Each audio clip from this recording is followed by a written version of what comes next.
তুমি একটা কওমি মাদ্রাসার একটা মুফতি, একটা মহল্লার ভিতরে একটা রুমের 3 রুম নিয়ে ভাড়া নিয়ে তুমি মিশকাত বুখারী এরকম হাদিস কিছু পড়ে তুমি একটা মুফতি টাইটেল নিয়ে তুমি কি করলা? তুমি নিজের মতো বলে দিলা মিস্টার করিম ও হলো নাস্তিক, ওকে কতল করতে হবে, বাস তার এখন কতলযোগ্য অপরাধ তার। এবার তোমার বাহিনী তো আছে, তারা এবার চাপাটি নিয়ে কোমরের মধ্যে নিয়ে ঘুরে কোন জায়গায়, আপনি তো রিক্সা যাচ্ছেন আপনার বউরি নিয়ে, দিল ঘাড়ের মধ্যে চাপাটি দিয়া কোপ, এবার আপনার দিয়া দিল ফেসবুকে ছেড়ে দিল নারে তাকবীর আল্লাহু আকবার, আমরা বিজয় লাভ করলাম, এই নাস্তিকের দুনিয়া থেকে সরাই দিলাম, ইত্যাদি ইত্যাদি।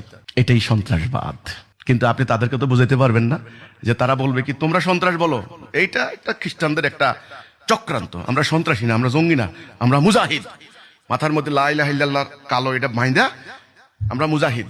আমাদের গত আইজি সাহেবকে যখন সাংবাদিকরা প্রশ্ন করলেন যে এই যে উগ্রবাদীদেরকে ধরার পরে আপনারা রিমান্ডে আনছেন, ফাঁসি দিচ্ছেন, কতখানি রেমিডি হচ্ছে এই উগ্রবাদ, তখন আইজি সাহেব বলেছিলেন দেখেন ওদেরকে আপনি কি ফাঁসি দিবেন? ওরা বলে আমাকে গুলি করেন স্যার, আমি শহীদ হয়ে যাব, তাড়াতাড়ি চলে যাব, আমি জান্নাতের সর্বোচ্চ স্তরে চলে যাব। তাহলে এই যাদের চেতনা লালন করছেন আপনি গুলি দিয়ে, ফাঁসি দিয়ে, রিমান্ড দিয়ে, সেনাবাহিনী দিয়ে, র্যাব দিয়ে, আপনি হলো হেলিকপ্টার গানশিপ দিয়ে আপনি এদেরকে কিভাবে কন্ট্রোল করবেন?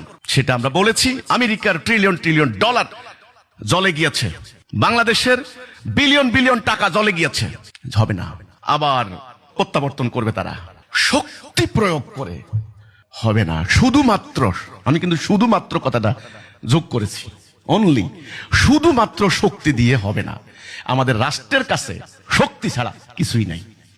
তুমি একটা কওমি মাদ্রাসার একটা মুফতি, একটা মহল্লার ভিতরে একটা রুমের 3 রুম নিয়ে ভাড়া নিয়ে তুমি মিশকাত বুখারী এরকম হাদিস কিছু পড়ে তুমি একটা মুফতি টাইটেল নিয়ে তুমি কি করলা? তুমি নিজের মতো বলে দিলা মিস্টার করিম ও হলো নাস্তিক, ওকে কতল করতে হবে, বাস তার এখন কতলযোগ্য অপরাধ তার। এবার তোমার বাহিনী তো আছে, তারা এবার চাপাটি নিয়ে কোমরের মধ্যে নিয়ে ঘুরে কোন জায়গায়, আপনি তো রিক্সা যাচ্ছেন আপনার বউরি নিয়ে, দিল ঘাড়ের মধ্যে চাপাটি দিয়া কোপ, এবার আপনার দিয়া দিল ফেসবুকে ছেড়ে দিল নারে তাকবীর আল্লাহু আকবার, আমরা বিজয় লাভ করলাম, এই নাস্তিকের দুনিয়া থেকে সরাই দিলাম, ইত্যাদি ইত্যাদি।